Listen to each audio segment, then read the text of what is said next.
Okay, we are live right on time, 9:15 p.m. Mountain Time, 8/26/2024. Phones are open 505-510-4226, and chat room is full. We got 33 people in the chat room right now. The raft is officially open. Diana South, Let's Go, Cubstar, Violet Penguin, Plain Decoded, Buzzing Frets, Adaptivia, King Ravana, Thirst for Truth, Clockwork 113, and someone in here. Oh yes, Diana South, you got your press passes today. Excellent. I saw you ordered 3, and I mistakenly sent 3 to someone else. ExploringAgain.com has joined us as well. Elephant Tusk says, Trump was putting out memorial wreaths, laying them at Arlington Cemetery. Apparently only the commander-in-chief are allowed to do this. Many accounts are calling him out as the obvious commander-in-chief. Yeah, so if you didn't know, the new line, the new thing going around on Q Street is that the 45-47 on his hat means that he's president 45, 46, and 47, and Joe Biden is just pretending to be president while Trump and the White Hats defeat the deep state behind the scenes. But at some point, RFK Jr. is going to replace J.D. Vance, and then when the coast is clear, he's going to rip off his mask, and he's going to be JFK Jr. That's the news story. Joined by This Is Where It's At. Thank you for joining.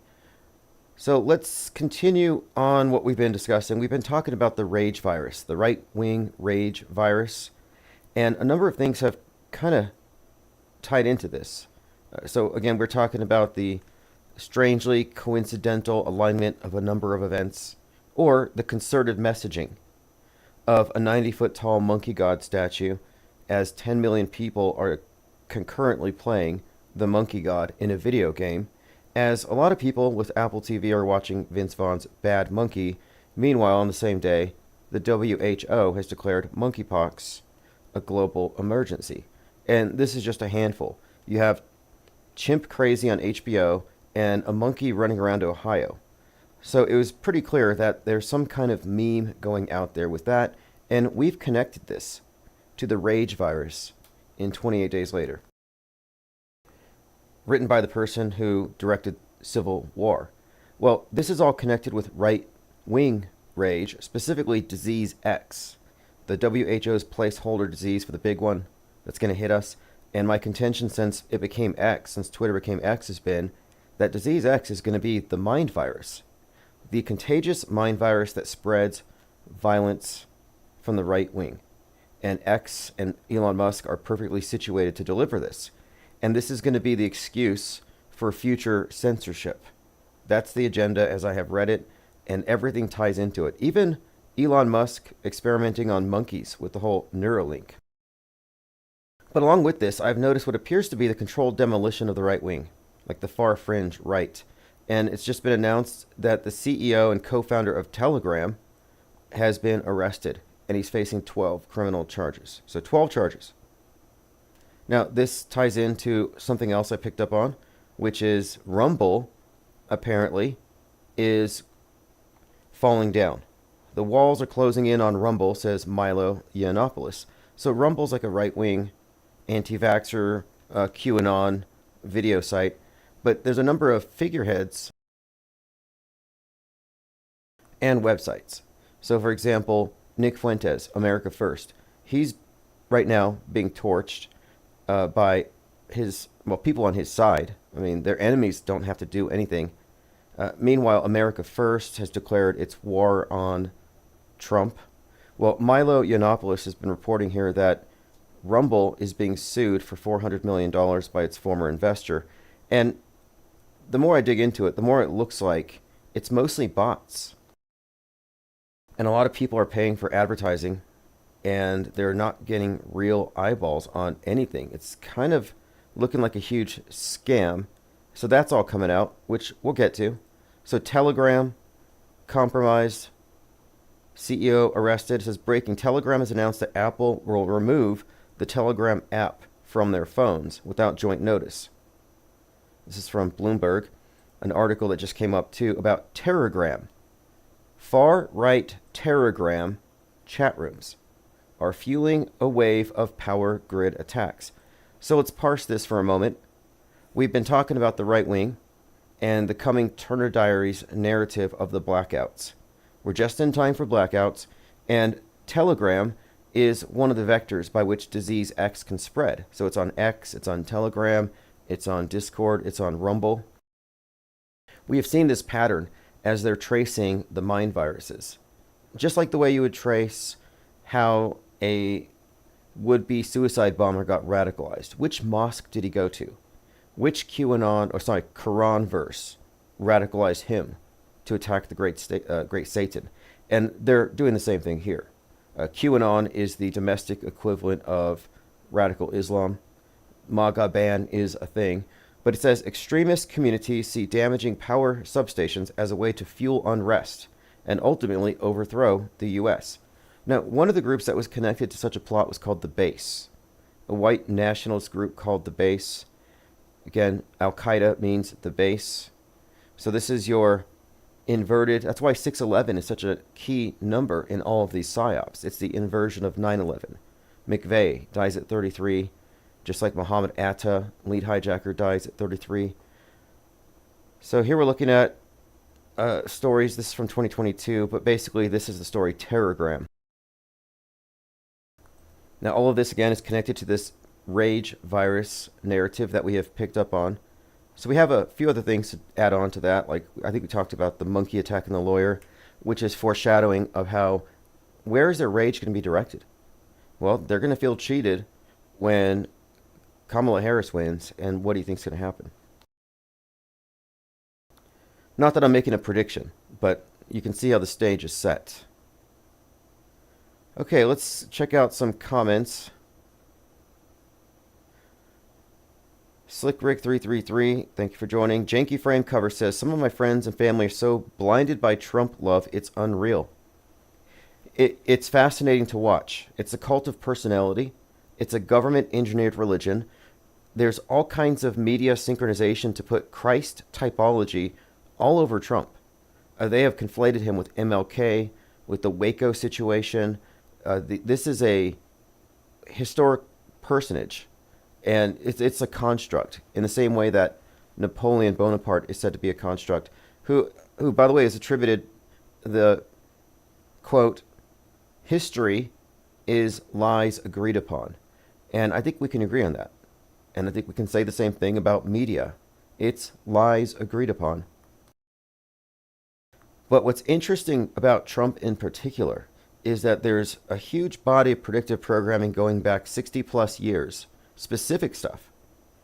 And you could interpret him as being a martyr, a Christ figure, but the majority of this content has him as the Antichrist, as Biff Tannen, as the destroyer, as the catalyst which will bring down the West. Like he is the Terminator in this broader narrative. He is the figurehead of the Kraken, of the right wing rising up, mixing with Russia, getting some kind of weapon, and nuking the West. I mean, this is all part of Trump's story. That's why I thought it was interesting last week that at one of his rallies he was playing the theme song to the Titanic, because the theme of the sinking Titanic is really a metaphor for the West, and the iceberg is symbolic of climate change, or perhaps terrorism, a nuke, but whatever it is that strikes the death blow that brings the Tower of Babel down. So you have the symbolism between that relates the sinking of the Titanic to the sinking of the Twin Towers, and that's being extended to the sinking of the ISS and international cooperation in our commons above. So that's what we're about to see, the fall of the tower. They're using a lot of biblical narratives along with their science fiction narratives in the bigger meta script. I call it syncretic storytelling. I'm not a Bible person. I'm not suggesting Revelation has any validity, but what I am saying is that there are stories that are being layered onto the news events, and these individuals who are playing these historic roles are imbued with other characteristics, and they're composite characters. Musk is one of the best examples. I've pointed out the Jeff Bezos Nimrod connection, and of course Donald Trump, the Antichrist. All right, joined by Lean Dion, Ryler05, says, weren't the London riots right-wing rage? Yes, and what did they blame those riots on? Thank you for that. The riots in London, I said, hey, this is what I was expecting in America. Because if you recall, Joker comes out and it's kill the rich. It's the Marxist class warfare. Even with Heath Ledger, he burns the pyramid of money. He says Gotham deserves a better class of criminals. It's class warfare. They don't need money. It's a redistribution scheme, communism or revolution, taking down the capitalist system. So the Joker movie comes out. We had pointed out all the symbolism in the mask, the uprising, and it foreshadowed 2020, the left-wing uprising. And Joker is Antifa, and Batman is Proud Boy. Batman is Patriot Front. These are characters that are attached in these psyops to the left-right narrative. And this has been going back for years. It's very consistent. And it's about time when this Batman movie came out, I was like, wait a minute. Joker starts out where he's in a subway and he kills some rich guys, becomes a hero, an anti-hero. You know, he's fighting the power. Whereas Batman in the Batman movie starts out beating up a bunch of jokers on the subway. And this is around the time that the right-wingers were all sharing videos of violence on subways, saying get out of the cities, leading up to Jordan Neely's strangling death at the hands of Daniel Penny on the subway.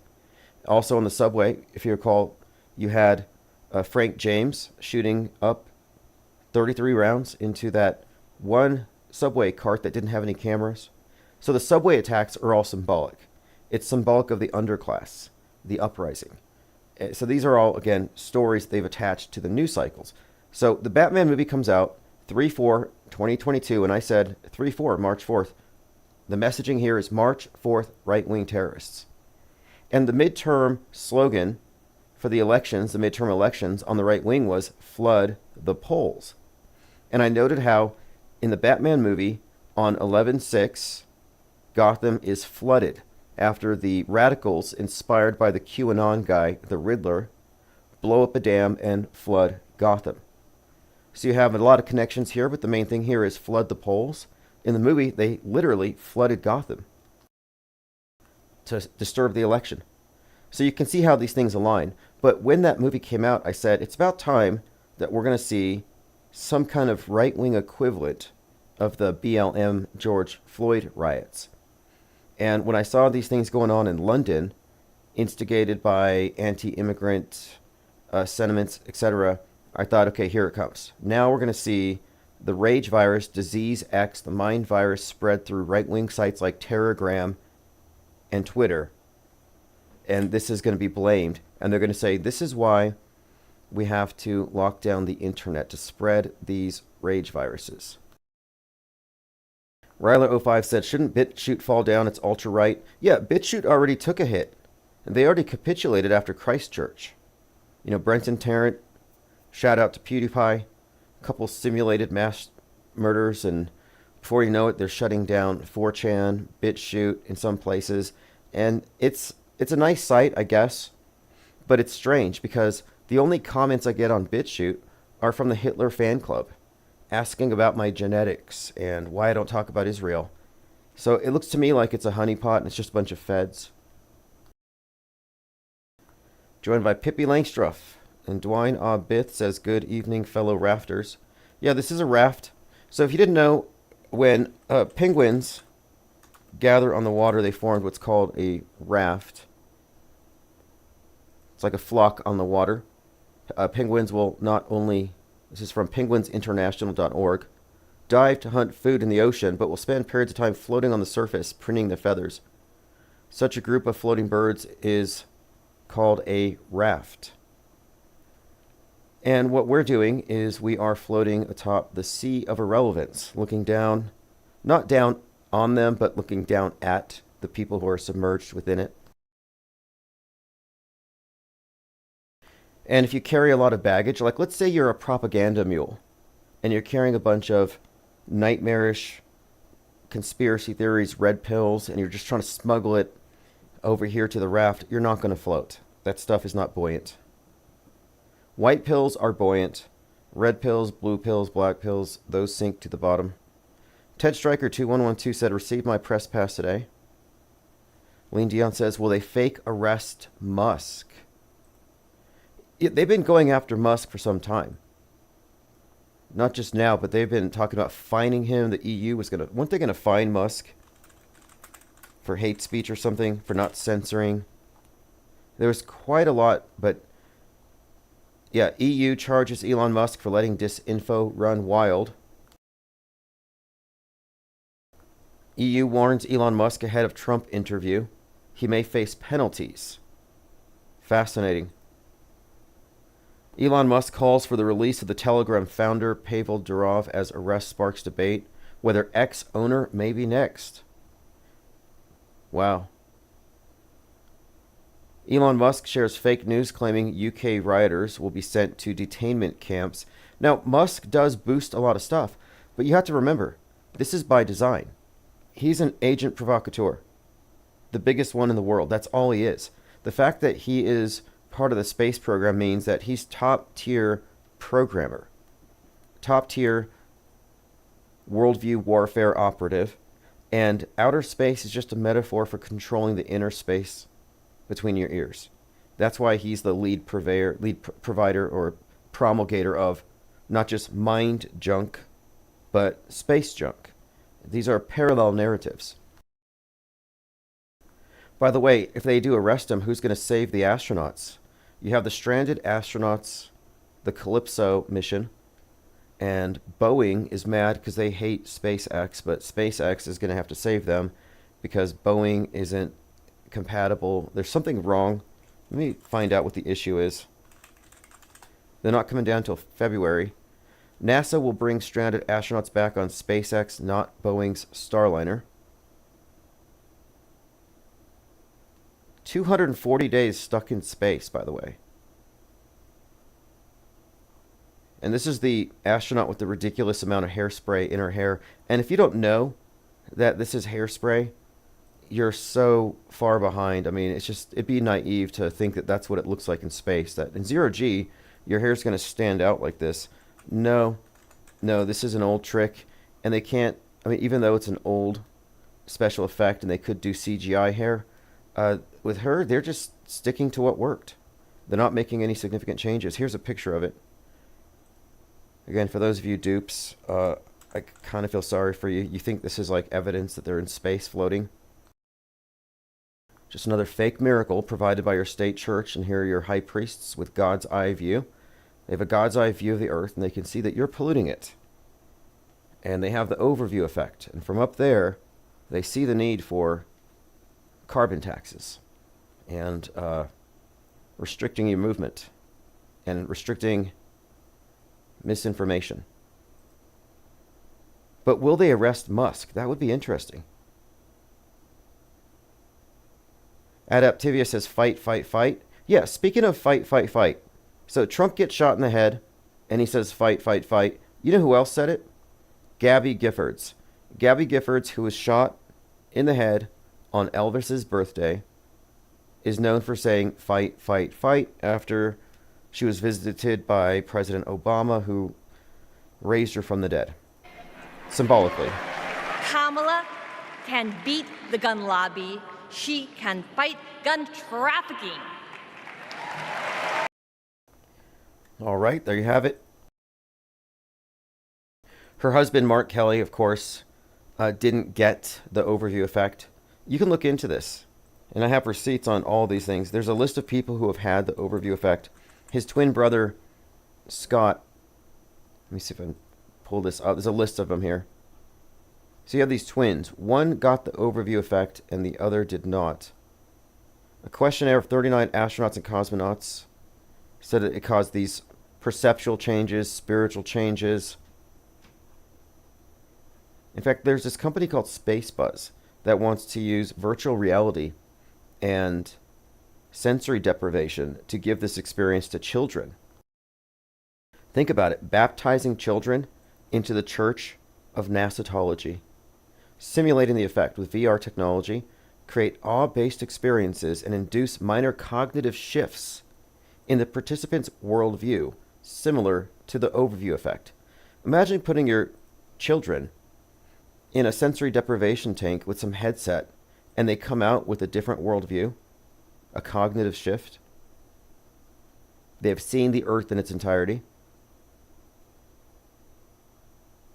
Okay, here are a list of those who've experienced it. Now, they're all BSers, that's for sure. But yeah, Scott Kelly got it, Mark Kelly didn't. And if he had, he wouldn't have joined politics.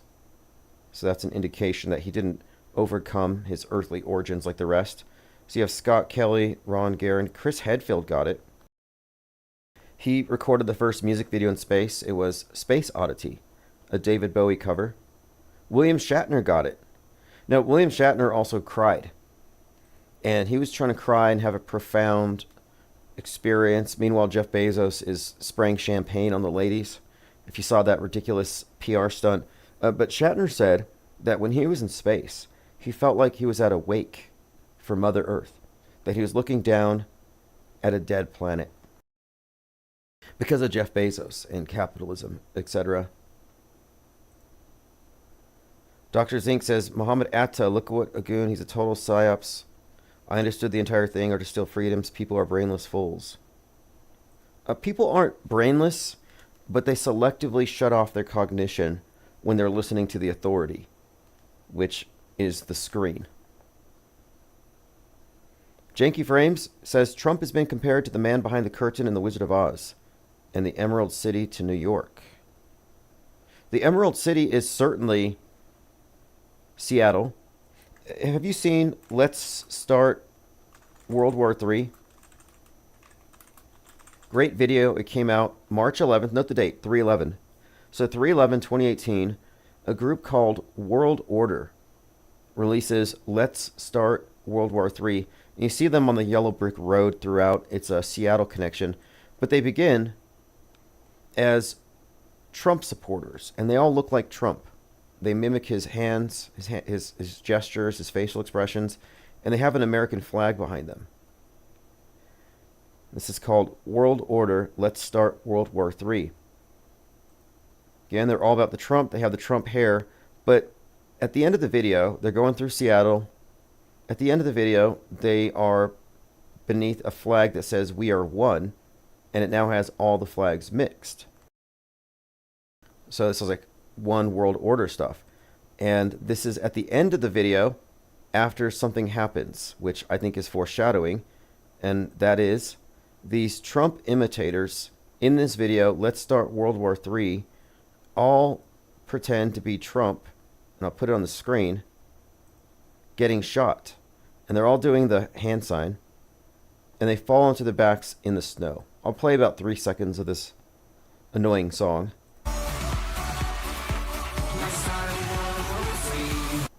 So you have it, Let's Start World War III, and they're all pretending to be Trump, and they're dying. It may be significant that they're in the snow, which made me think, well, maybe he gets shot during the winter. But there's plenty in this video suggesting Seattle, 3/11, and transitioning from one world to one sovereign nation to being part of a conglomerate. Again, that's World Order.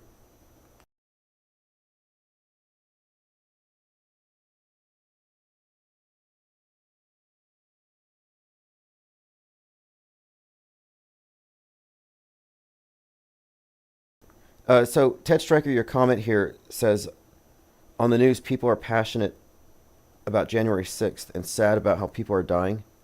Are they uninformed or playing a role? I think you can consider there to be a level of plausible deniability for most people in the media. There would be no reason for them to be in the know. It might even compromise the mission. Like, there may be good people, even if they're high up in media. They just may not be in the know about these things. I think it would work better if they didn't know. So many comments. It looks like we have more than 100 people in chat.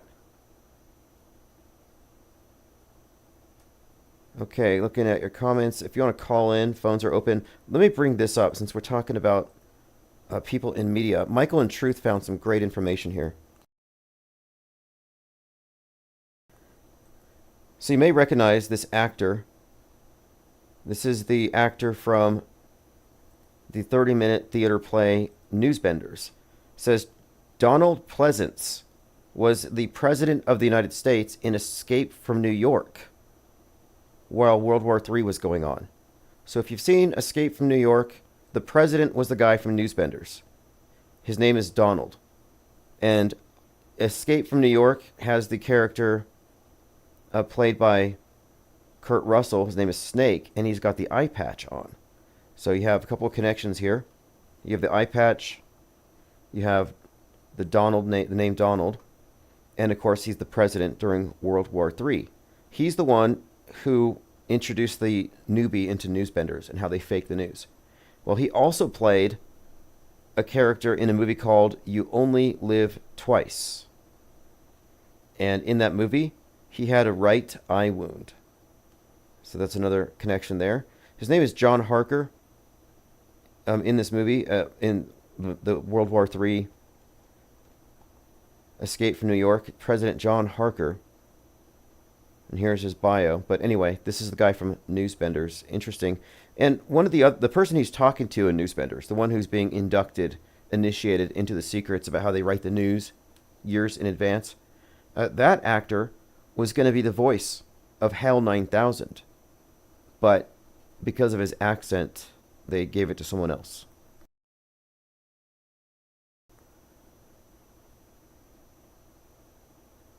Catching up on comments. Water Walking Jesus, thank you for joining. Says, yeah, you can call in about that if you have some breaking news. Dirk Zink says William Shatner was in on the hoax. William Shatner loses his plausible deniability. When you've gone into fake space, you know it's fake. Now, they might have told you something else. Like, well, we have to fake it because the aliens, or we have to fake it because the Van Allen radiation belt. They may give some of these individuals some explanation. William Shatner is certainly in the know. And Captain Kirk is kind of like the Captain Cook, kind of a historic analog. This is just a way of describing the new frontier. And they brought out William Shatner on purpose alongside Jeff Bezos in Texas with a cowboy hat. Because what they want to do is they want to turn people off of the idea of space cowboys, which would include Elon Musk, who also wears his cowboy hat when he's in Texas. And the idea is that the West that we cannot take America into outer space, but we have to go out there as a unified, whatever it's going to be.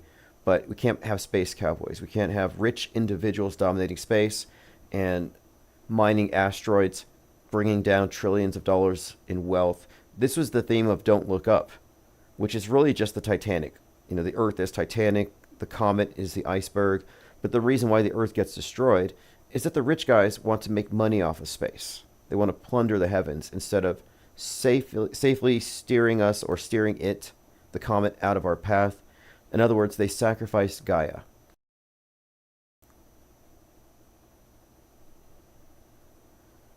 Plain Decoded says, or they flew very high and said it was space. That's a possibility, I guess. They don't even claim they went to space. You know, it's only 40 miles. But the video is not convincing. If you watch the video, it's just a bunch of jump cuts. You don't have continuous footage from one camera of these people floating around. It's carefully edited and it's spliced together. Cut, cut, cut, cut. Why is that? And this is uniform. This is standard.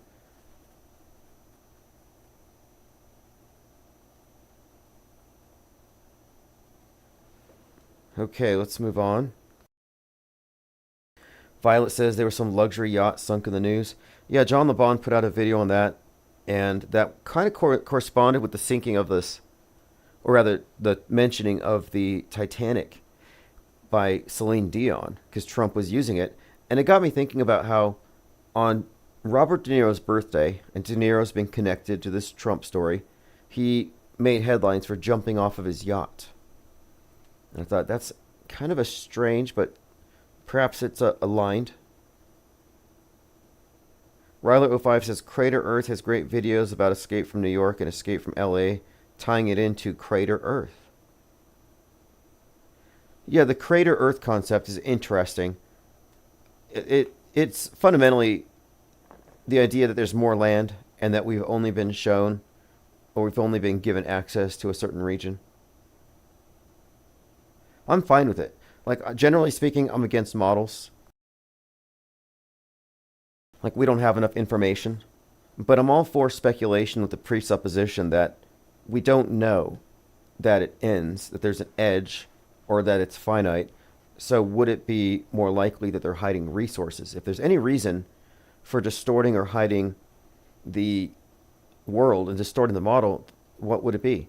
You know, people have no, they ask that. Why would they lie? Well, why would they lie in the news? Why would they lie in history?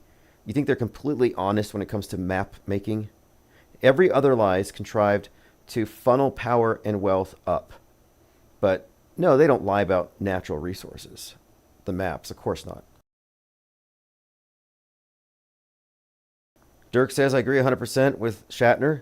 Kirk is in on the fake. It was all faked and edited. As fake as the hairspray in the fake space station. Absolutely.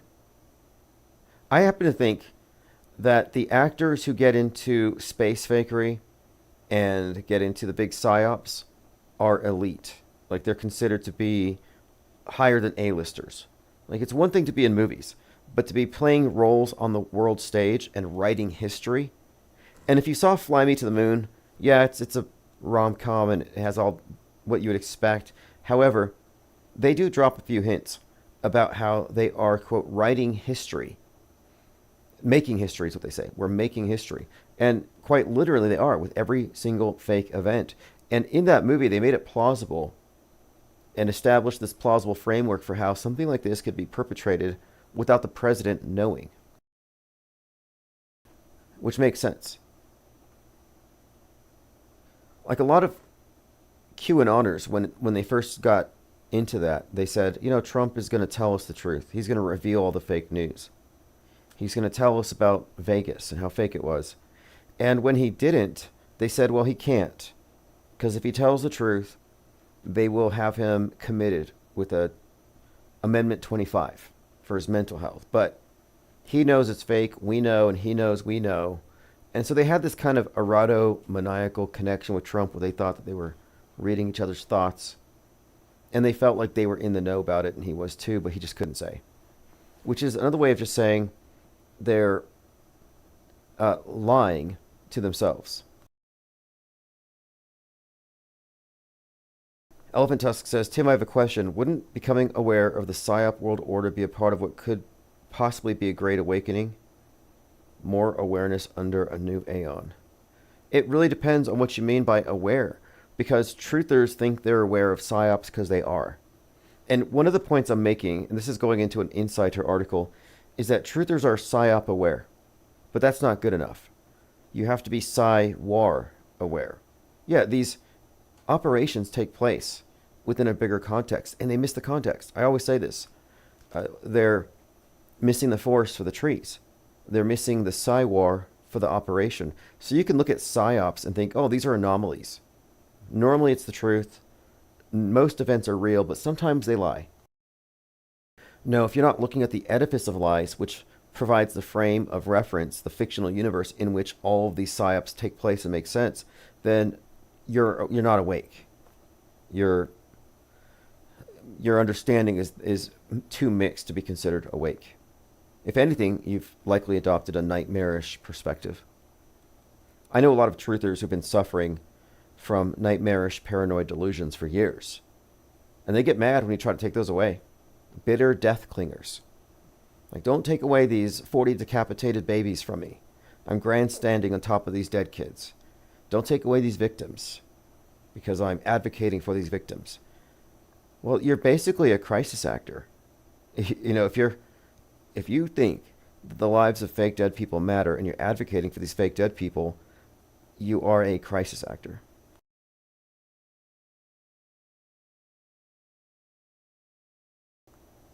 Okay, moving on. We're talking about John Harker. Excellent finds. And here he is in You Only Live Twice. And he has the wound on the right eye. Now, we've been talking about the Trump head wound for some time. The right side of his head. And what happened on 7/13 is interesting for a lot of reasons. I was looking at that date. That date has a great deal of significance. It separates the two great blackouts in New York by 42 years to the day, 42nd Street on. So I'm looking at this 42 blackout connection and how the blackout can't be separated from the nuke and the EMP. And then you look back, and there was this recent story from the Washington Examiner about how the 42 most important miles in American politics is the stretch of land separating East Palestine, where you have the mushroom cloud, from Butler, Pennsylvania, where Trump got the head wound. But you have the 42. And 7/13 was the date of these blackouts, spaced 42 miles apart. So I've been kind of looking at that date, and I'm wondering, this couldn't be it. This can't be the head wound. This was just setting the stage. I'm totally with Jurassic Liars on this, because it didn't catalyze anything. It didn't create a big reaction. It's been buried. So I think we're still waiting for the follow-up. And there was a hint dropped by Kamala Harris when she said, you can run, but you can't hide. Or, no, what was it? Whatever happened to anytime, any place, is what she said. And she said he's on the run. But she said, whatever happened to anytime, any place? Well, anytime, any place is on the enough is enough Illuminati playing card, the sniper card. Enough is enough, as Hulk Hogan said, looking down at Trump. So we're looking at this story that's continuing to unfold, but it doesn't surprise me that this guy from Newsbenders would play such a significant role. A president, and of course, the World War III connection. Quite a lot to unpack here, but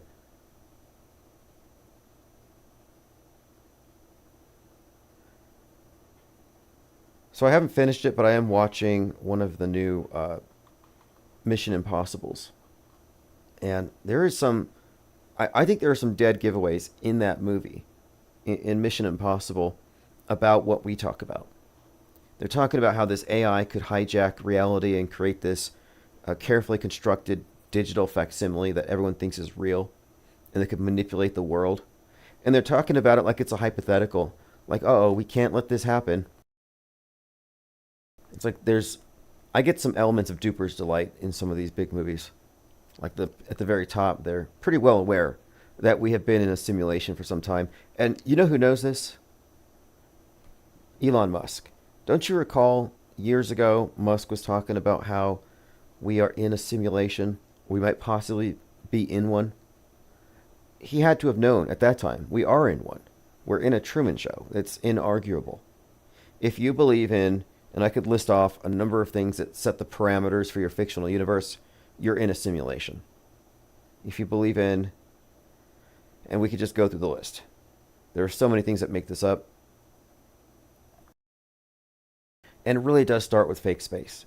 Whether or not the Earth is a ball, 25K in circumference, whether or not any of that stuff is true, doesn't change the fact that what we have been presented has been science fiction.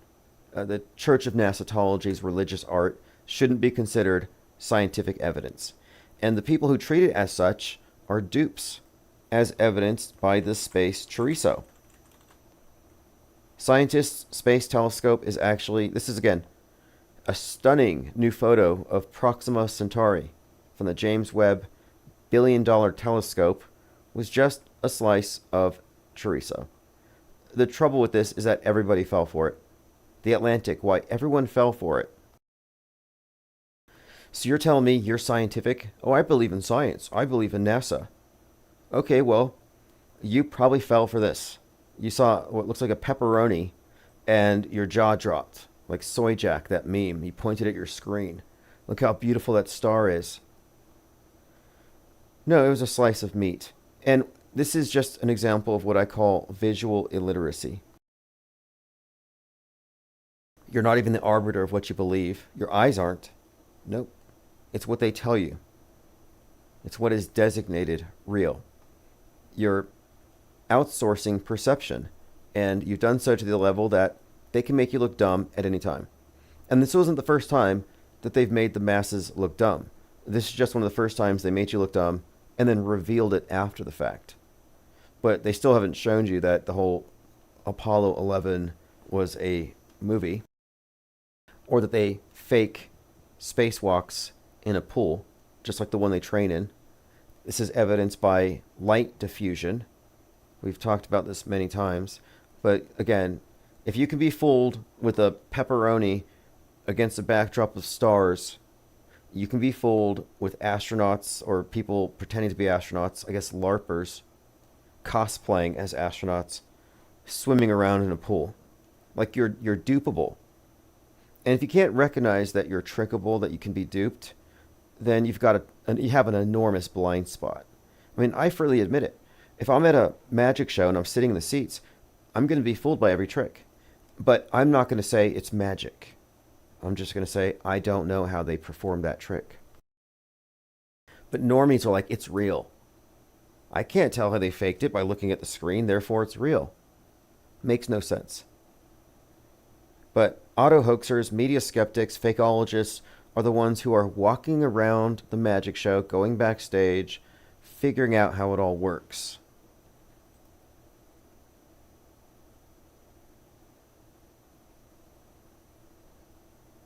Okay, I'm catching up on your comments. Dirk Zink says, everyone recommended Oppenheimer. I really disliked it. Is it because I realized nukes are a psyop? Yeah. Sorry about that. Spoiler alert. Nukes are fake. Oppenheimer's going to lose its impact. You might still like Godzilla. And Godzilla is a metaphor for the atomic bomb. The reason why Barbie and Oppenheimer were trending together, and it was trending as Barbieheimer, is because Barbie is Babylon, and the bomb is the beast. And that's why Godzilla came out at the same time, because Godzilla represents the beast from the sea and the bomb. So Babylon and the beast was this reoccurring theme at the time. And if you watched it for the symbolism, you would have seen the badge that has the K6, which gives you 116. Again, 611, 116. It's all code for the nuke coming from the domestic terrorists. He filmed it on an IMAX. This is a Christopher Nolan. The IMAX, Jonathan did the Fallout. So you have the nuke and then Fallout. But Oppenheimer was filmed on IMAX film, 11 miles long, weighed 600 pounds. Another 11.6. And then he had to add 33 pounds of marbles in this ongoing scenario. It had all the symbolism you'd expect, but yeah, it lacked any real impact for those of us who know that these things are a hoax. Kind of spoils it for us. It's sort of like in the movie The Village, when those characters figure out that the monsters in the woods don't exist, but it's just the elders dressing up in costumes. When they saw through the grand illusion, they were given a choice. Join us, put on the monster costume, and scare everybody into submission so they never leave the village, or GTFO and welcome to the 20th century. And they decided to leave the village and join the real world, exit their little Truman Show. And that's where we're at. Our little area, this crater, whatever you want to call it, this is a village, and we're kept in line by hyperstitions, by the elders who dress up as monsters and god constructs, like the mushroom cloud, like the Wizard of Oz hiding behind a curtain and projecting these big, scary gods to terrorize the masses. Tomanoid says, nukeophobia. Yeah, I'm pretty comfortable saying I can't wait for them to fake nuke Seattle. And nothing against people who live in Seattle, but I know what this is and what it isn't. It doesn't have any kind of trigger for me. Like, I'm not scared of nukes. And if you are, you don't have the moral high ground. You don't have the intellectual high ground. If you're scared of nukes, it's because you've been properly terrorized by government propaganda. And I won't believe it. Unless you're storing iodine, unless you're digging a bunker, unless you do duck and cover drills, I'm not going to believe that you're really scared. People need to act like they truly fear the things that they're proclaiming that we should all be scared of. For example, people who are saying we're in the end times, like doomsayers, religious cultists. We don't like hypocrites. If you're going to say that, live by that. That's why I'm annoyed that the chemtrail enthusiasts don't wear masks. It's kind of hypocritical. Or the people who believe in space junk don't wear helmets. I was thinking about Tim Pool's beanie, and I'm wondering if it has like a tinfoil lining. I saw an individual walking down the street, and he looked like this. There's this conspiracy theorist, a former conspiracy theorist, and he's got this beanie and a beard. He's going to find it. I saw someone look just like it, and I was like, are beanies the new tinfoil hats? This former conspiracy theory believers have all basically just become now anti-conspiracy theorists. I think this is one of them, Brent Lee. Now, they didn't become auto-hoaxers. They didn't arrive at some skepticism towards media writ large, but rather these individuals just went back to believing the mainstream news. So this is another trend, but they all have the same look. Kind of Morgile-ish. It's like a stereotype. I think these are all feds, by the way. Like, if you really think about a lot of the conspiracy theories and you debunk them, sure, it might make sense that you might go back to Normieville, I suppose, but I don't know. These days, I kind of think you would go... We'll see. I don't know. We'll see how resilient truthers are when they find out that the alternate versions of events are also fake. Will they revert back to the blue pill, or will they get onto the raft? Ryler says, Tim, they use Barbie houses in the miniatures of nuke explosions. Oh yeah. Bikini Atoll, the bombshell. That's when the term bombshell became associated with women in bikinis. And this is all part of an ongoing... We talked about this last year. But there's a lot of interesting symbolism connecting the nuke to the bombshell. And the bombshell, this is a goddess archetype, the New Age goddess. This is the one that Jack Parsons was describing as Babylon. And so the Babylon and the Beast is a new iteration of Isis and Osiris. And so that's the context here. The reason why the pink is of significance here is that the Beast is white, the color white, or in their symbolism it's white, whereas the goddess is red. So the red and the white gives you pink, which is in the chalice, the Holy Grail, held by Babylon, who rides the beast on the tarot card. And this goes into like even the Super Bowl. The last couple of Super Bowl halftime shows. You had Rihanna in red, dancers in white. You had Alicia Keys in red, Usher with the Phoenix in white. This red-white god-goddess thing, and of course the pink, it's all occult symbolism in our faces. So when I say that Barbie is the Whore of Babylon, yeah, I have quite a lot of material to back this up, and it's all by design.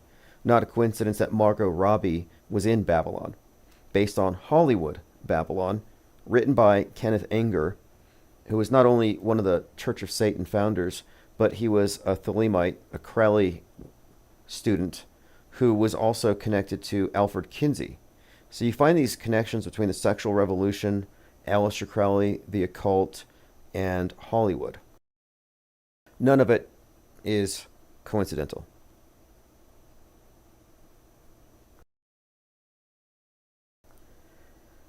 Okay, I'm catching up on comments. Thirst says, is the Morgile still Morgiling? Good question. I want to do a Where Are They Now series, like a deep dive, an IPR deep dive. If anybody's interested, by the way, this is going to be discussed more after the AutoHoax Con next month. But I am openly soliciting stories, suggestions, or if you want to submit stories, just go to the link below. The parallelmedia.org website. I've given it a facelift, and this is going to be the site where it's the official home of the IPS Insider. All the relevant news will be here, links to buy or to get the free PDF version, but I also have breaking news, tips, submit an article for publication, so I have a contact form. And below that, I have a Give, Send, Go as the IPS Insider Reporter Fund. So we can begin activating various reporters who may want to go do some research on behalf of all of us. And we have a long list of objectives and stories. So it's all ready to go. But I'll be spending more time with that later. At this time, we're gathering over on Discord. So if you want to be a part of the IPR Press Club, just get in the Discord. And the Press Pass makes you unlockdownable, because media are essential.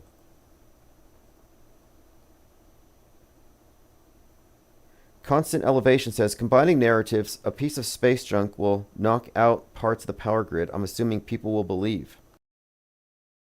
Well, as I started out talking about yesterday, Megalopolis, which I might go watch tomorrow. Francis Ford Coppola, Megalopolis. It was supposed to be a pre-9/11 movie. 9/11 ruined it for him because he said it wouldn't make sense to release it post 9/11 because it takes place in New York.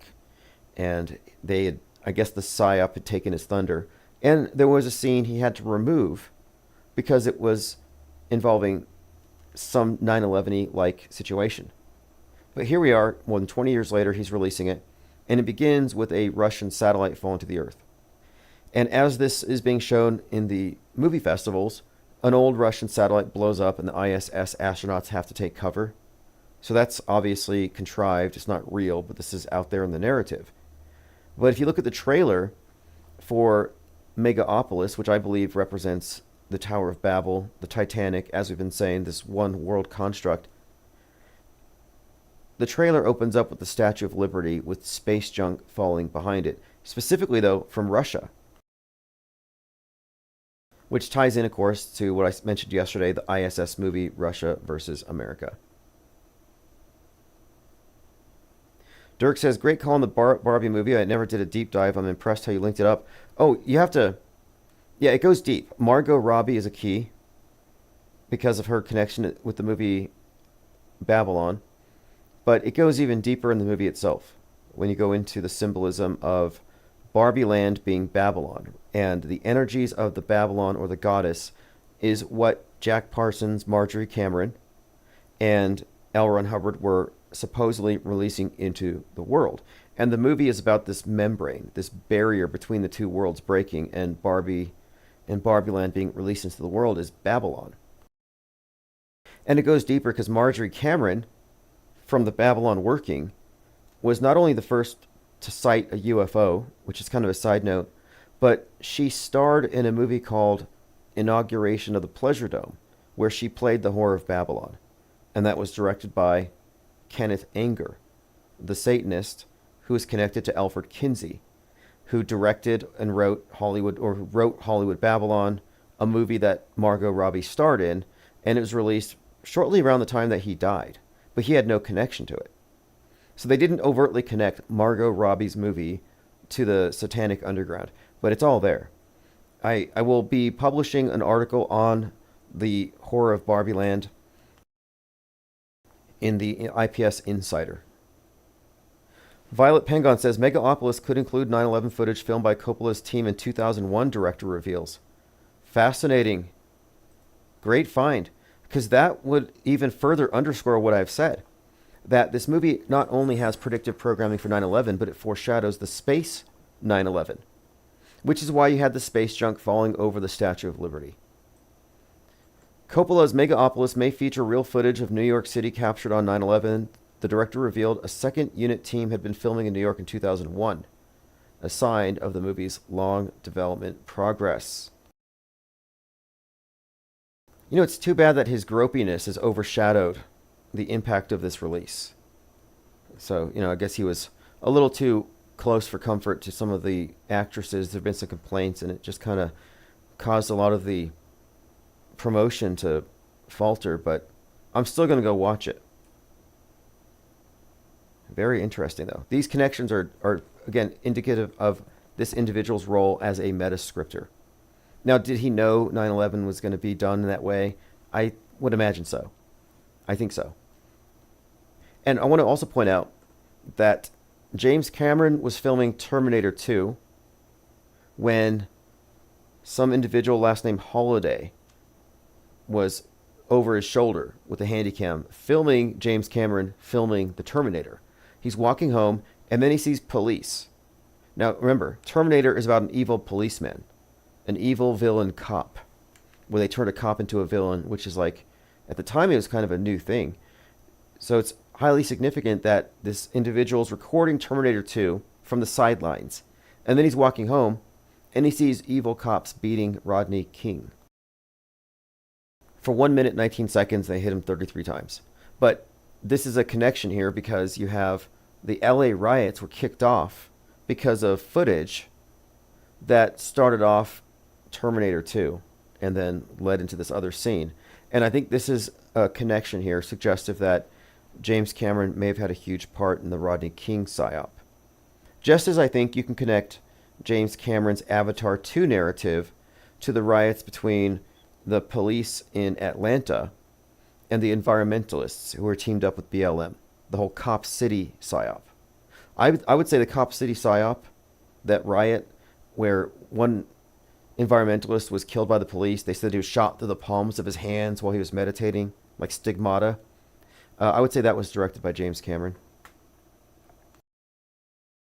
who's a huge environmentalist. I mean, and Skynet and this whole thing was reintroduced in Avatar with the sentient planet, the Pandora. And all of this ties in. Avatar 2 comes out, and there are floods. The WEF is talking about floods, and Avatar 2 is about Gaia, or Pandora, being sentient, but they mentioned that Gaia was sentient, then humans killed it, so they had to go move on to this jungle moon. Well, interestingly enough, the World Economic Forum launched something called Gaia, which is their AI, their global AI initiative. And Gaia, of course, is the name of the Earth god. But the idea of a sentient Earth being connected with this global internet network that they're calling Gaia, it's just Skynet, basically. Yeah, I'll turn on my phone. I got actually, my phones are on if you want to call in. Just 505-510-4226.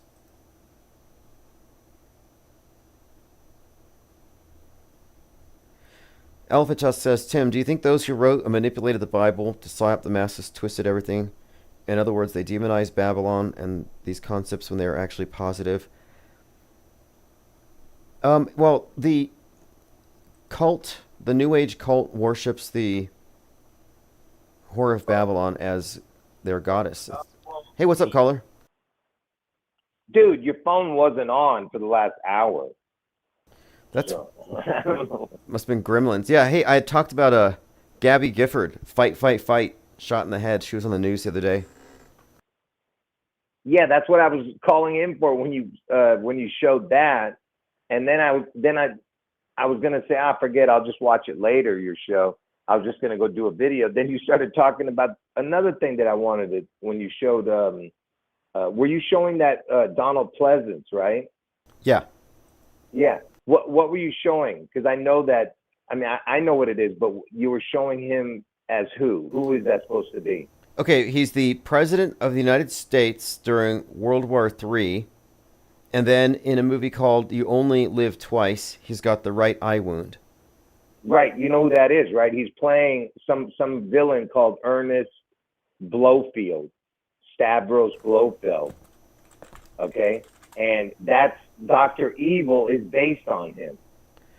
Oh, nice. Okay. Yeah. Okay, Blofeld. I see that. Blofeld is a Dr. Evil. Okay, I see that Dr. Evil connection here. And that's why that's why it looks like a space needle on his eye. You know, if you see the point coming out of Blofeld's eye, and the round part is the top part of the space needle. I see it. What I'm saying? I see. Yeah. Okay. Yeah. I see it 100%. So I've zoomed in on it, and yeah, the scar over his eye is 100% space needly, definitely like Dr. Evil.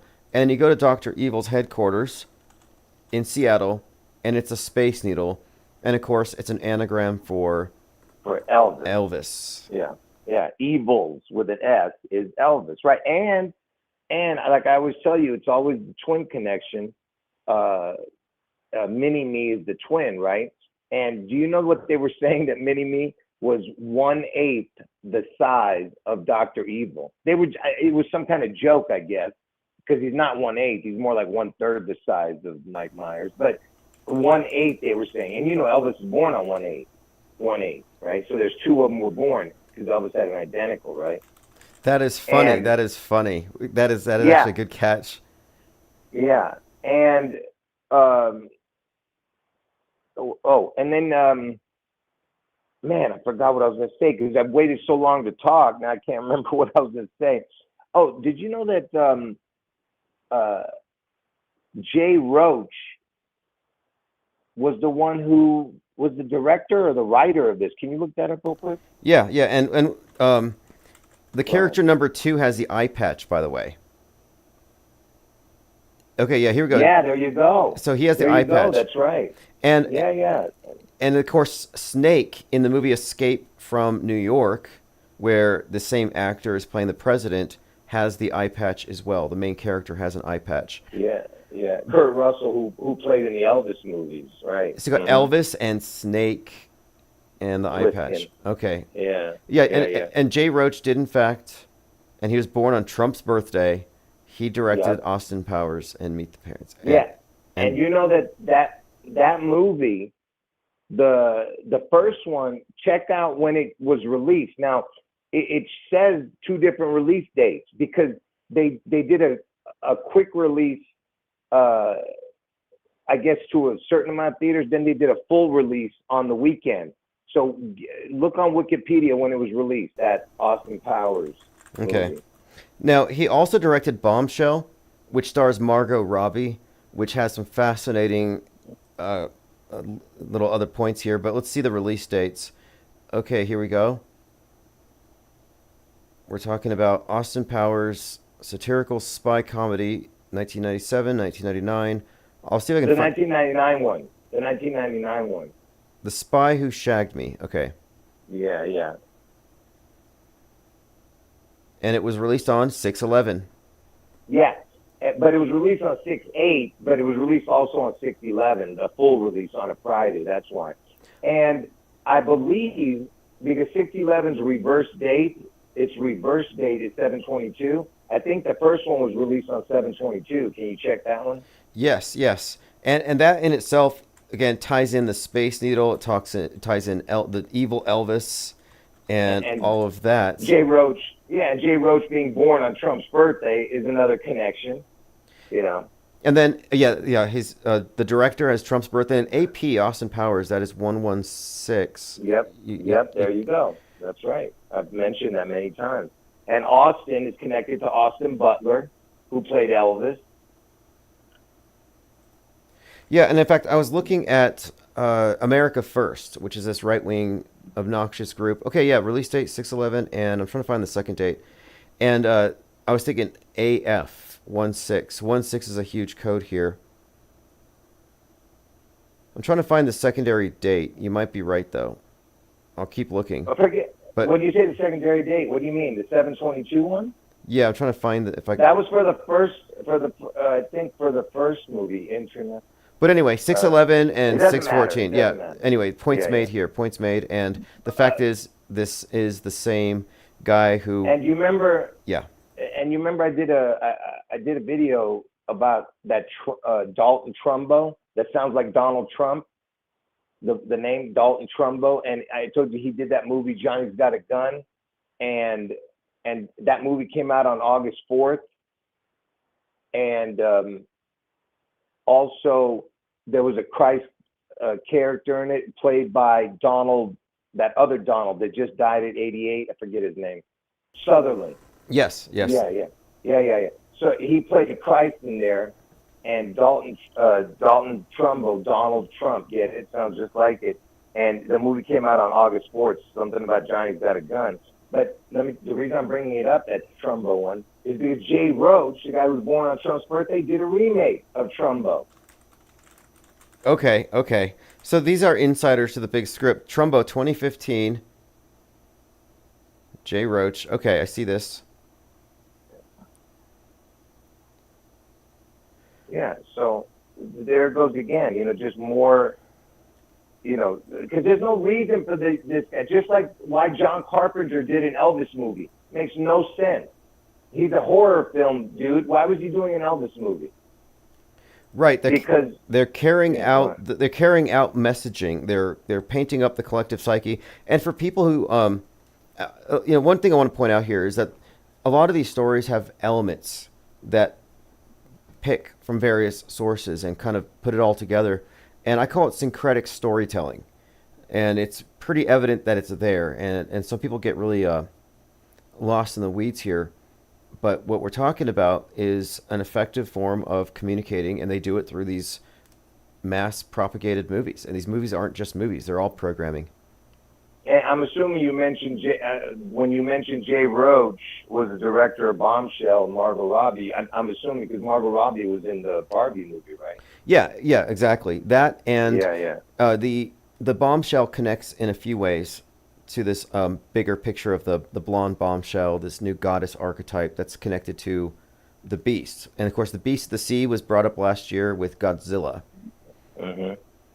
And Godzilla is literally a metaphor for the atom bomb. And you can connect the atom bomb to the destroyer, to Revelation 9/11, to Apollyon, to Trump. It's a succinct package here. Right. And when you were mentioning the fight thing, because when it first happened, I was telling everybody that. I said that FFF is 666, and also fight is what Gabby Gifford said when she got the head wound on Elvis's birthday, right? But what you forgot to mention in that, I know you have a lot of things in your mind, but that day was the Beast Quake in Seattle. Oh, okay. This was on Elvis's birthday when Gabby Giffords was shot, and there was a beast quake in Seattle. Let me pull this up. I see it here. Yeah, and the reason that you had that quake is because Marshawn Lynch ran it back for 67 yards for a touchdown. By the way, 67 equals Elvis. But anyway, the what I'm trying to say is that it's the Lynch connection, because Lynch connects to the head, obviously. And you had that boat guy just recently died who had the Lynch in his name too. Yeah, someone brought up the boat thing, and yeah, the name Lynch has been popping up lately. Someone brought up, was it Gerald Ford's real name was Leslie Lynch King? That was me. That was me who brought it up, yeah. I see it here, Marshawn Lynch Beastquake. And yeah, the Gabby Giffords psyop is intriguing because you have all the key symbols and dates. January 8th, headshot, fight, Trump gets a headshot, fight. And then he comes back to the DNC, and the backdrop looks like the Elvis comeback special. Like the Elvis stuff it's inescapable. It's intertwined with this narrative, and as you've painted it here. Yeah, and just like Elon being Tesla is the word Seattle. The same letters. You just use it twice, the letters. Tesla, Seattle. And that's why it had the connection with Satan, with Starman being Mr. Satan, Yeah, and something I was going to bring up recently, because after the Trump head wound thing, I brought up how Marilyn Manson, who's Antichrist superstar, released something, and it had the one eye symbolism, and it was Nuclear Blast Records is the record company that just picked him up. So I'm looking at this, and it seems like, okay, there's some Antichrist connection here, because in one of his videos he plays JFK being killed, and it seems to foreshadow a lot of stuff right now with the QAnon's obsession with the Kennedys. But anyway, he happens to be 55 right now, and he's making this comeback thing. And you mentioned the 55 being consistently it's Satan. Satan, right? It's Satan. Yeah, Satan equals 55, right? And of course, speaking of the head wound, you're saying he played JFK or something, that Marilyn Manson. Yes. You had the Marilyn Monroe connection because she died on 8/4. Yeah, that's another big one. Right, exactly, because his namesake, Marilyn Monroe, who died on 8/4 and is connected to the Kennedys. So I find a lot of stuff with a number of musicians, just like there are directors who are metascripters, or some in the music industry who are also actors who are portraying these archetypes and moving these stories forward. And in fact, when that music video where he plays JFK getting killed, when it was released, they actually stalled the release because JFK Jr. had crashed and died. Fake or not, for some reason at that time, they had to delay the video, and he apologized for it. So he's been involved in the PSYOP entertainment complex on the periphery for some time, since Littleton and even before. Yeah, and one of the viewers is reminding me that I mentioned in the past, where is it? I just saw it. Wow, it looks like it just disappeared, the comment. Where'd it go, man? This is unbelievable. Hold on. There are so many comments here. Oh, the Al Roker. you know how those people freeze on camera? Like certain people, they just freeze. You ever seen that? Oh yeah. MK Ultra glitches. Yeah. The first one that we saw actually on live TV was Al Roker. That was the one that got really famous, the Al Roker one, right? Do you remember that? Oh yeah, that's epic. That his face. Yeah, Yeah. that was a glitch. But that was what was important about that is that it happened right after they said the word Holy Ghost. But what were they talking about? They were talking about it was Elvis's death date anniversary. They mentioned Elvis and then the Holy Ghost, and then he froze. You could play it. You won't get a copyright. That's wild. Okay, I didn't catch that there was an Elvis connection in there, but that's the context. Yeah. Let's take a listen. Yeah. I'm gonna, Right before, right. If you play it right before, like 30 seconds before, just.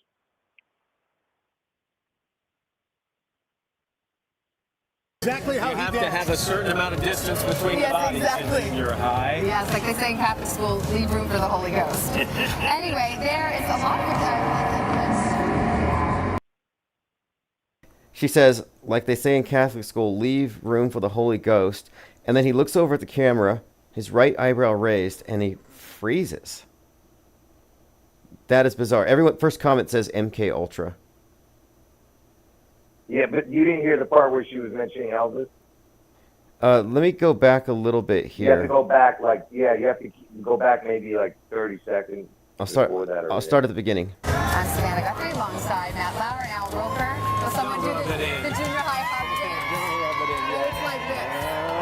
You gotta make it real awkward. That's exactly how you have to have a certain amount of distance between the bodies. Exactly. And you're high. Yes, like they say in Catholic school, leave. Now, I'll have to find a longer segment, and this is Matt Lauer, who apparently had a button in his office that could lock the door, and he would trap women in his office. I mean, I heard some horror stories from that guy, but I'll look into it here. I'll see if I can find the rest of it. Very strange, but... Yeah, they definitely say it. Maybe they say it right after the Holy Ghost one. Maybe it's after the Holy Ghost. I have the subtitles on, so I'm scrolling through it, and I'll see if I can find it. Leave room for the Holy Ghost. I think they say it after then. So bizarre. But yes, great catch there. For sure, I played it 100 times. I know he says it. I just don't wear it. Yeah, Matt Lauer says something like, quote, this is a quote from someone, "This day Elvis died." Yeah, it was an anniversary of his death that day. When it happened, I'm saying. But anyway, it's just interesting that it was the fight connection with Gabby Giffords, the one who got the head wound, and it was on Elvis's birthday, the same day the Beast Quake happened in Seattle, and then Trump does the fight, and it was the time was 6/11. Do you get it? Yes. I mean, it's so ridiculous. And let me add on to this, because we're talking about this character Blofeld from Bond, and how he's Dr. Evil, and Elvis, Dr. Elvis, and then there was that TV show, I haven't watched it, but Agent Elvis. Isn't that, and that just came out last year, so Agent Elvis seems like an interesting tie-in to this James Bond theme. Yeah, and don't forget the evil. I mean the villain in that. Its headquarters is the Space Needle. Even in this one, okay. Yeah. Oh, okay. Here's another one. Matthew McConaughey is Elvis Presley, and recently, right before Trump was shot, or right after, he was in the news because he was stung by a bee, and the right side of his head swelled up. And I thought, that's kind of strange. It's like his right eye was swollen. Yeah, here we go. Matthew McConaughey. Yeah. And Matthew McConaughey's kid, his name is Levi. Go ahead. Yeah, that was the other connection. His kid's name was Levi. But yeah, 3 days before Trump was shot, he shares this on July 10th on Instagram, his right eye swollen shut. So we've already established some weird Elvis, Antichristy connections with him. And that goes back. I mean, he's been in some interesting roles, but here he is 3 days before Trump's head wound, and he shows... Wait till you see the video I'm going to have on on. I mean, I don't really want to show it now, but I might just show it now. Not now. I'm saying tomorrow morning.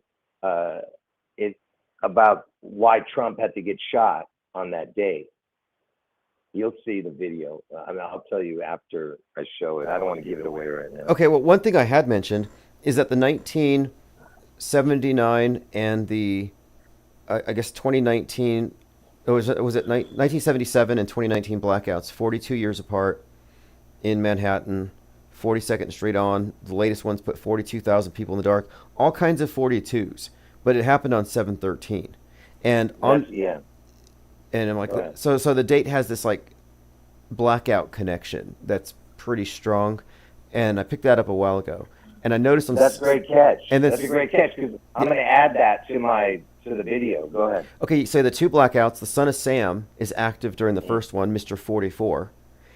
Another connection is 113, or I'm sorry, 7/13 is 113 days from November the 3rd. And there's this movie called How It Ends that was released on 7/13, 2018. How It Ends. And the trailer That has was Seattle, right? Seattle, and it's got the Space Needle falling. But this was released on 7/13. How It Ends. Okay. I've talked about that movie before, but I don't remember the date.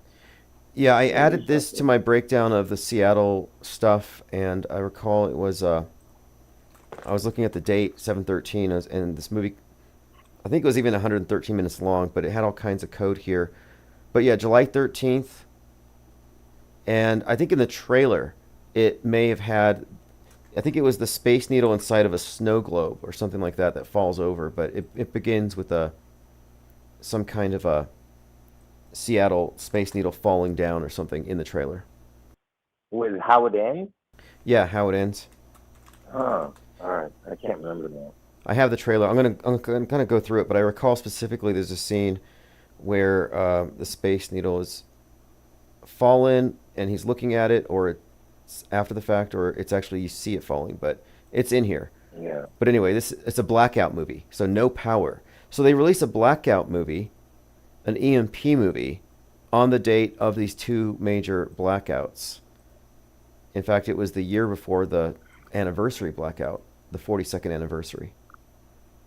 Yeah. Anyway, that's a great catch, man. I just wanted to talk about those two things you were talking about, that Blofeld dude, and I just wanted to connect that.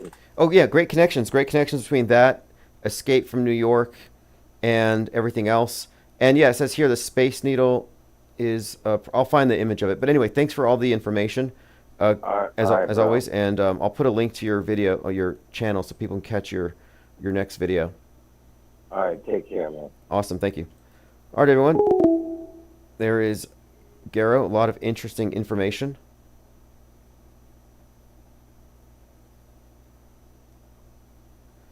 Okay, let's see here. We were talking about How It Ends. 7/13 blackout date. And Garrow's going to release a video where he's going to specify why that date was important for Trump to get his ear shot. And so that story is still evolving.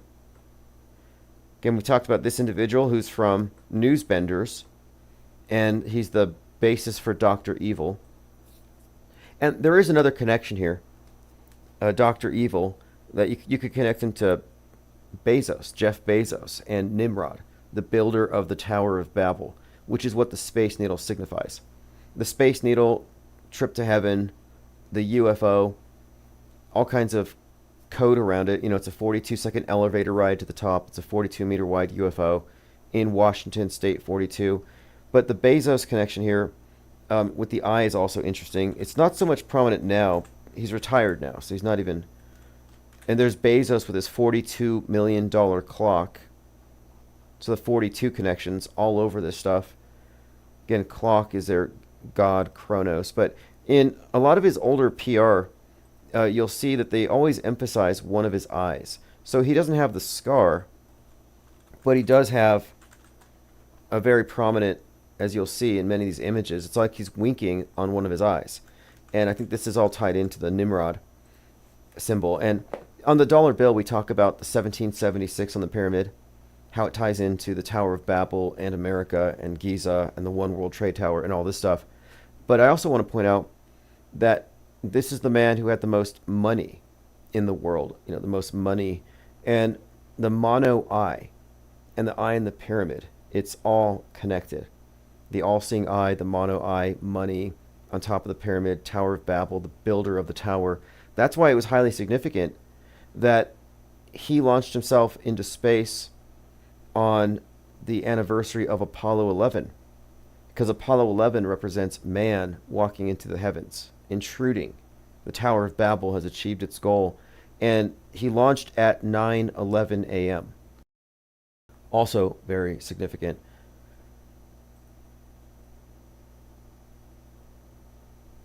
Bezos' middle name is Preston, says Jurassic Liars. Okay, and there's more to it too. So Jeff Bezos is also symbolically the man who fell to Earth. So we talk about David Bowie, who has Elvis's birthday, and I mentioned him earlier, Space Oddity, in the first music video in space.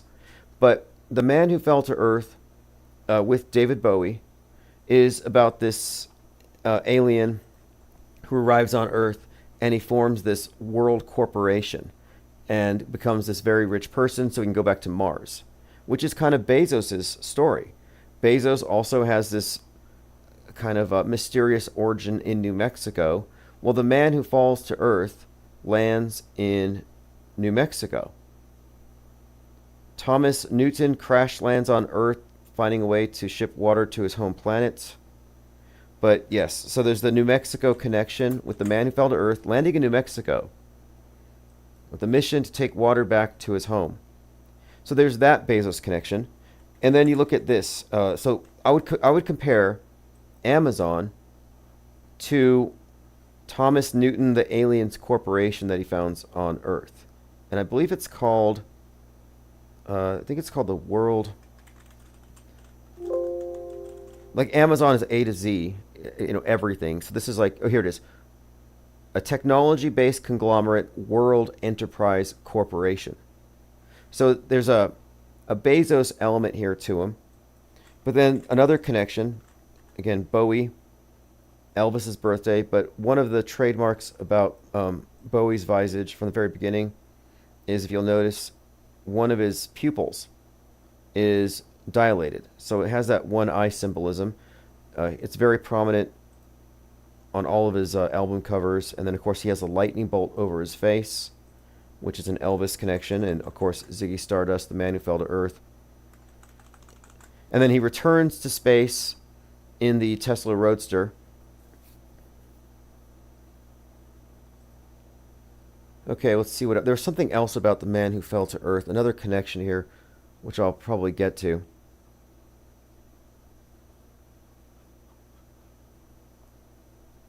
We talked about Starman.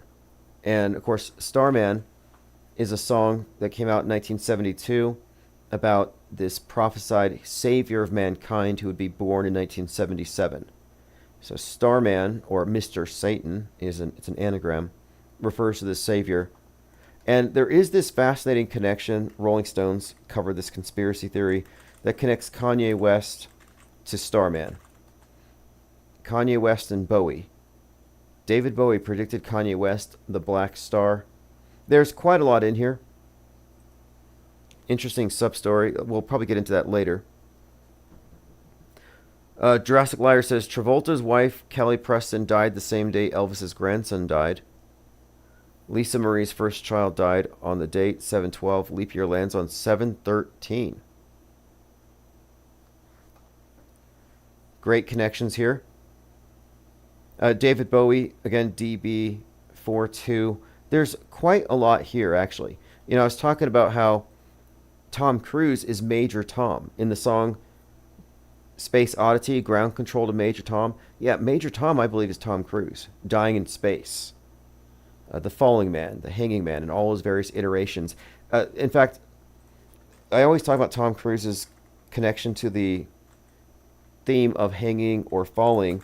And I'm watching the new Mission Impossible, and it has to do with these two keys that look like crosses. So the double cross. And the double cross symbolism is very deep with Tom Cruise. The name Tom means twin, Cruise, cross. I have this article about it, Top Gun 2, Tom Cruise, Second Coming Sun God Symbolism, and the next 9/11. And the next 9/11 referencing the falling of the space station. I have an article about it, about how every character's name in that Top Gun 2 is a reference to the Second Coming in some way. And of course, the patriarchal cross, the first bar represents death, the second bar represents resurrection. Reoccurring theme. So I'm only 30 minutes into this Mission Impossible, and he has this double cross already built into it. The first post 9/11 Oscars, Tom Cruise speaks of his love of movie magic, and he gives a shout out to Stanley Kubrick. But without getting into all of this, I just want to point out that he rappelled 42 meters from the Paris Stadium roof. 42 meters. So the world watches Tom Cruise jump from the roof. The number 42 has a lot of significance to this theme of the falling man, the man who fell to earth.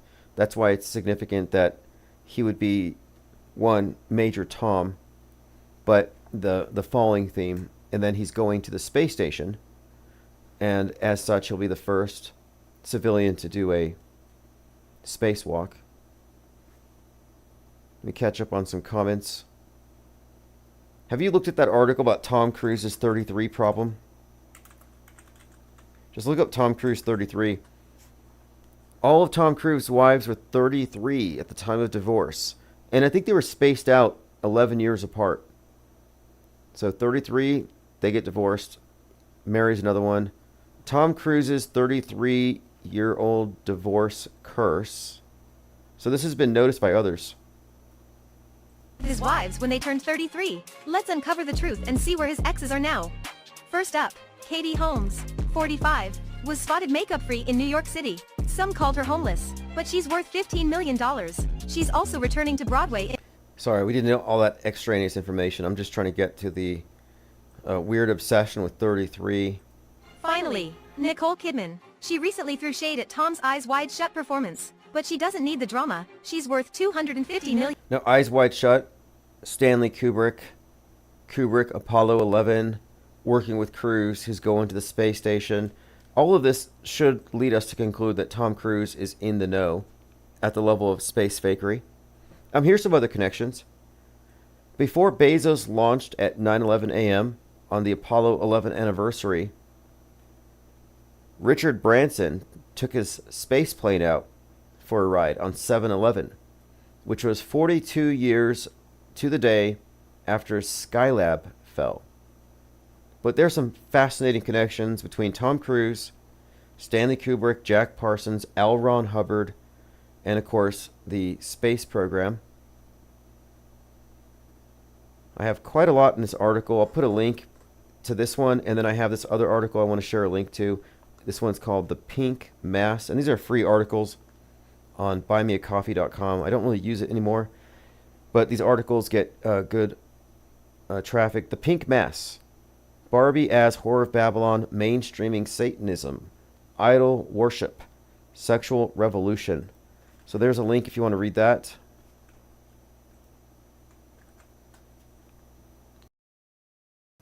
And then I'll put a link to the Tom Cruise article if you want to read that one.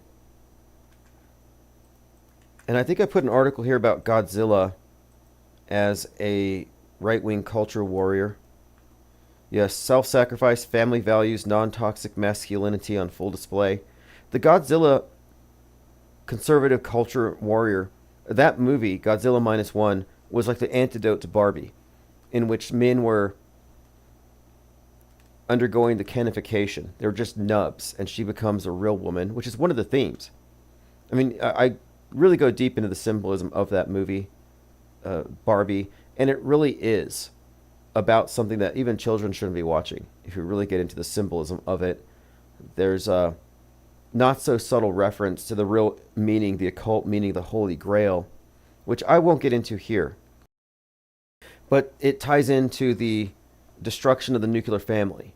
And if you remember, the beginning of the movie has a Kubrick reference. So Barbie begins with the monolith, and there's these little girls playing with their dolls. And the voiceover says something about how motherhood is slavery and drudgery.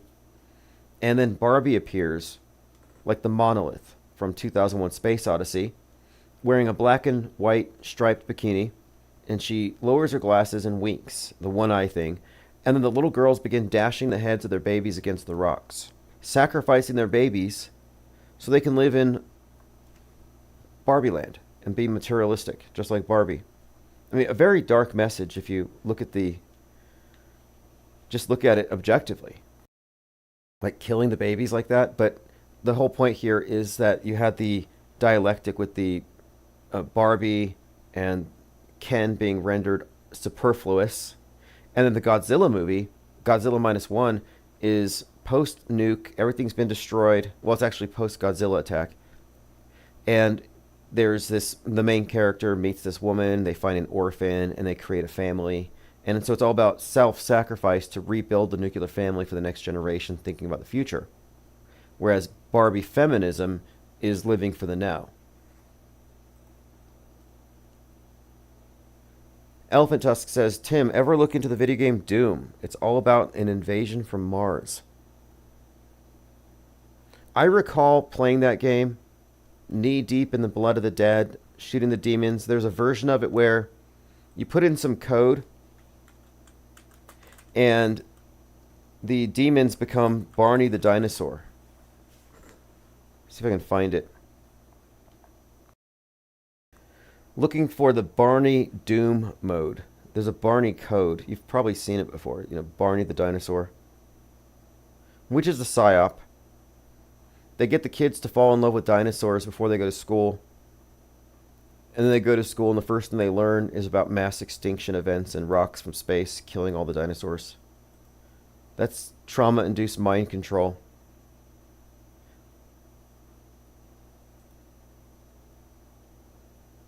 Going through your comments.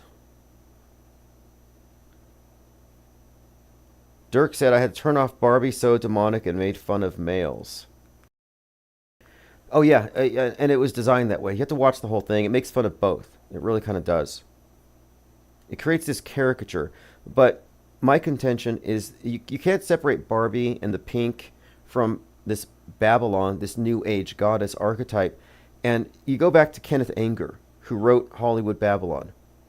And Kenneth Anger, Satanist, Thelemite, director, connected to Marjorie Cameron. I mean, he's a nexus between all these different elements, like the Manson killings, Satanism, sexual revolution movies, the space program. You put all this stuff together and there's something being conveyed. But the high priest, Anton LaVey, was dating Jane Mansfield, who was a real-life Barbie doll, dressed in pink, had a pink palace. She had like a pink house, always dressed in pink. And you can find pictures of her on, I think, the Pink Satanic Witch book. And Zena LaVey, the daughter of the Church of Satan, high priest Anton LaVey, Zena LaVey, who was recently interviewed by Jordan Peterson, she was given a pink Baphomet at her baptism. So the pink has some great significance here, but you can find a picture of Jane Mansfield with a chalice, which this is all tied into the symbol of the Holy Grail. So here's Jane Mansfield with the Holy Grail, but the fact is this is Babylon and the Beast. This is all thinly veiled. I mean, this is not even really even a cult. But pink has great significance in the symbolism of the satanic and, I guess, Thelemite magical systems. Represents the New Age goddess. That's why I say that the Barbie movie was really about introducing idolatry. And the movie has, and I did a breakdown of it, it's just loaded with subtext. The Wizards of Mattel, I think Mattel represents the material world. Building being phallic, not a coincidence. They try to get Barbie to go back in a box that represents Pandora, and Pandora's box, which is another euphemism. Tying into the Holy Grail. and to the membrane, the barrier between Barbie land and the real world. And there's a reason why at the end of the movie, the last word is gynecologist, because Barbie becomes a real woman and she has to go make a visit. So it's all symbolic, and it goes above the heads of the people watching it because, like everything mainstream, it has an exoteric version and an esoteric version, and they speak to us on multiple levels, and most of the information goes in subconsciously. But on this article I wrote about the pink mass, I described the symbol pink and how it's manifest at the Super Bowl events, the Kendrick Lamar event, and that the OTO is a Gnostic Neo-Christian Templar religion. So the white symbolizes their Christ, who they call the Beast. I make connections here with the Rose Cross, Scientology. I have a picture of Anton LaVey with Scientologist John Travolta on the scene of a movie called Devil's Reign, where William Shatner is in Devil's Reign, interestingly enough. We'll probably go deeper into this very soon. This is a fairly long article. Margot Robbie. Another connection could be the bombshell and the fact that she was in Suicide Squad. And Jack Parsons was in a group called the Suicide Squad. And of course he was blown up by a bombshell. A historical look at Jane Mansfield's Pink Palace. In remembrance of the bombshell, they called her, again, bombshell, ties into this broader body of symbolism I've talked about. The bikini is named after Bikini Atoll, where an atom bomb exploded in 1946. And here's the back of the Satanic Witch. It says, the Satanic Witch is not designed for Barbie dolls. This is on the back of the book. But women cunning and crafty enough to employ the workable formula. So this is interesting in itself. The book is pink, and it makes a reference to Barbie dolls. Margot Robbie also portrayed Sharon Tate in a movie called Once Upon a Time in Hollywood.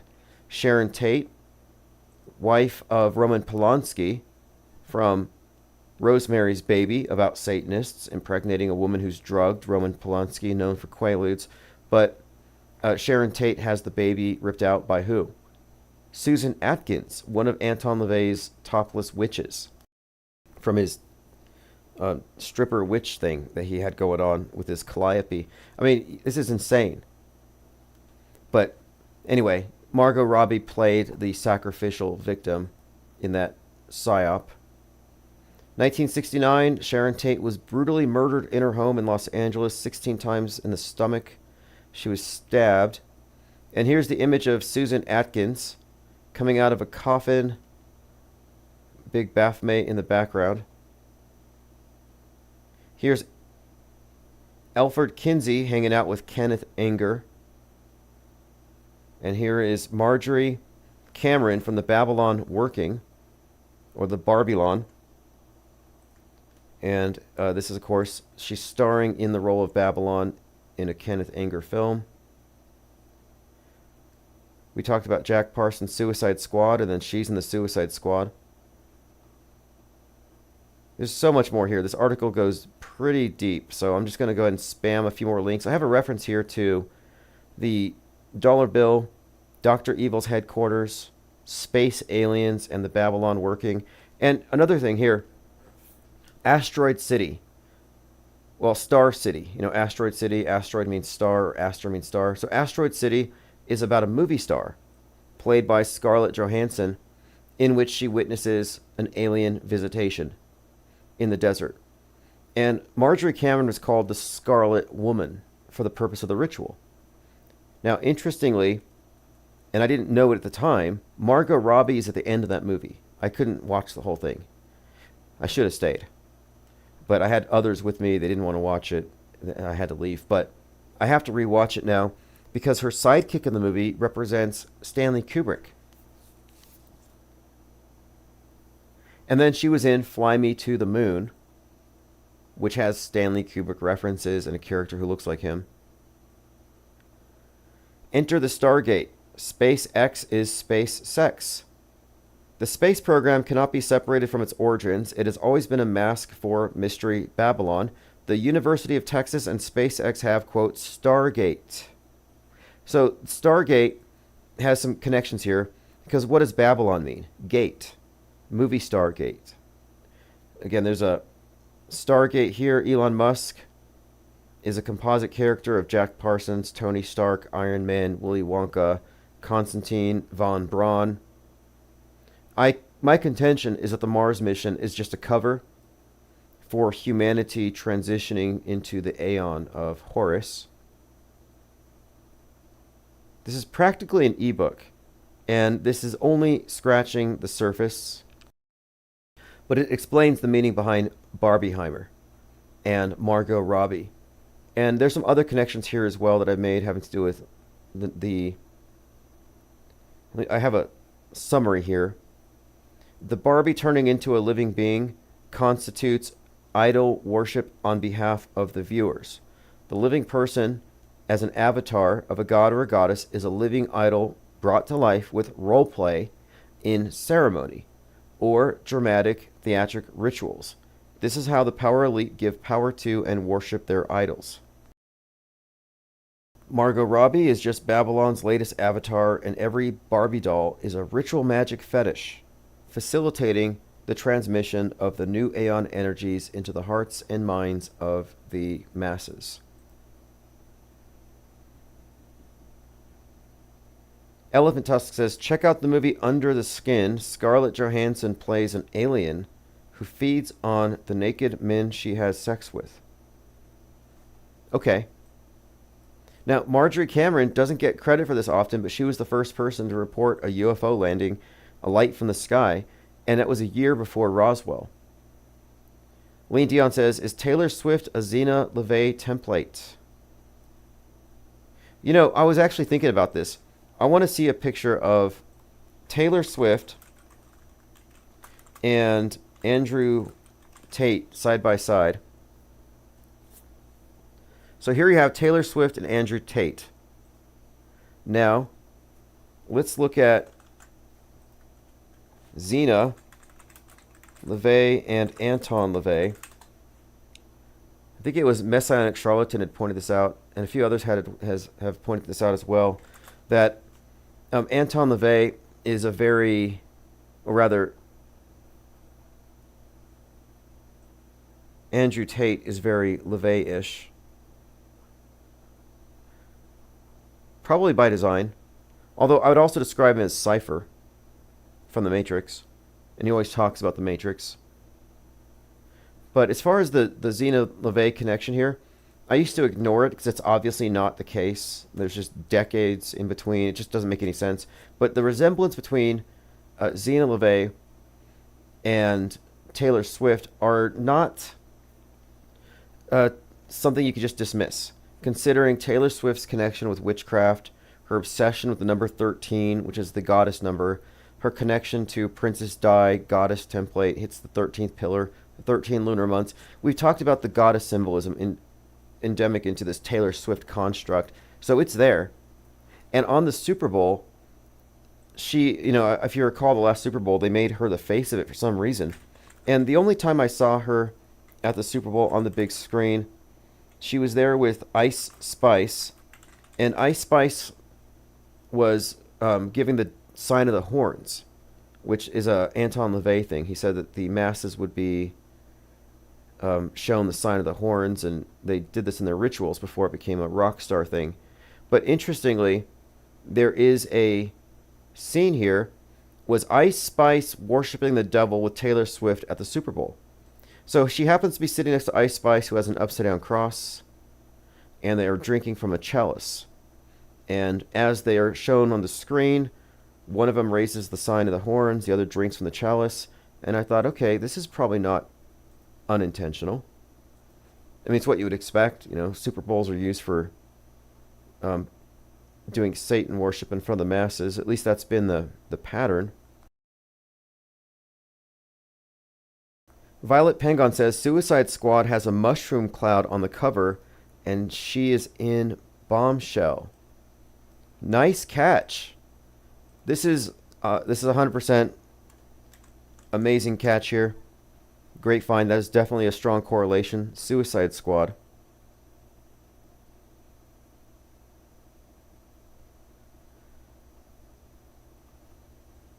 Estevan says, I saw on an old video you were talking about the astral W. Leadbeater astral plane. Its scenery, inhabitants, and phenomena is a good book. I'll take a look. You can find some of these older books on Freemasonry where they really do talk about the occult, and it wasn't so occulted. But this Margot Robbie character is very interesting. The Suicide Squad. So see Suicide Squad here, and now type Suicide Squad Jack Parsons. Jack Parsons was known on campus as, his group was known as the, quote, Suicide Squad. So the connection here, Jack Parsons, Marjorie Cameron. Jack Parsons blows up because of a bomb. Then you have Margot Robbie in this capacity, Whore of Babylon, Marjorie Cameron counterpart, and then she's in both Bombshell and Suicide Squad. So these are some overlapping connections that we've made. We pointed these out last year. We kind of got into the weeds here, but I'm glad we did. New information came out that kind of adds to it. I'd like to do a breakdown of a couple other movies here, Vanilla Sky in particular, as we get closer to Tom Cruise going to space. Okay, I think we've covered most of what I want to get through today. Yesterday I mentioned Peter Thiel as a vampire. I do have a receipt. Peter Thiel wants to inject himself with young people's blood. The Silicon Valley billionaire reportedly sees blood transfusions as the pathway to radical life extension. Just pointing it out that I don't say things flippantly. And the billionaire blimp club and these techno billionaires are often portrayed as, you know, kind of a, I don't know what you would call them, like Elon Musk. They ascribe to him like godlike intelligence, godlike power. These are like the forerunners of some kind of transhumanist cult or whatever, but no way. Adrenochrome's a hoax. Look at Hillary Clinton. That's not stopping anybody from aging. Although I do have this theory, and I can't back it up necessarily, but we'll just have to wait and see.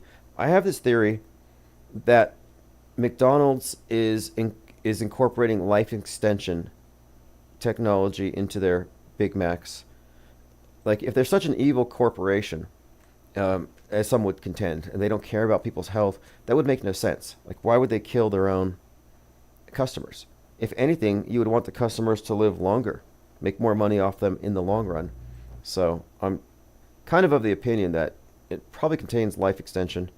Anyway, this is Chief Crow, Auto Hoax. Thanks for joining, and I will send out the archives shortly.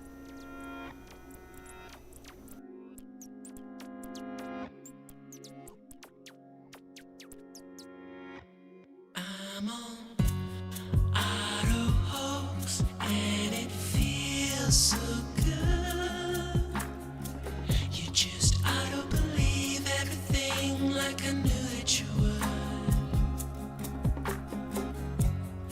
In my dream, you know I ain't got time, baby,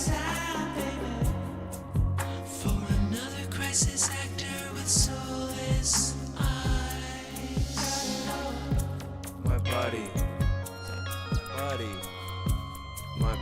and me. Telecommunications Act of 1996. 96, y'all. Gonna filter your eyes and scrub your mind. The weatherman, he's just another bad joke. You can be a doomed little donkey like Eeyore. I'm gonna be an auto hoax. Auto hoax, and it feels so good. Yeah, yeah. You just auto believe everything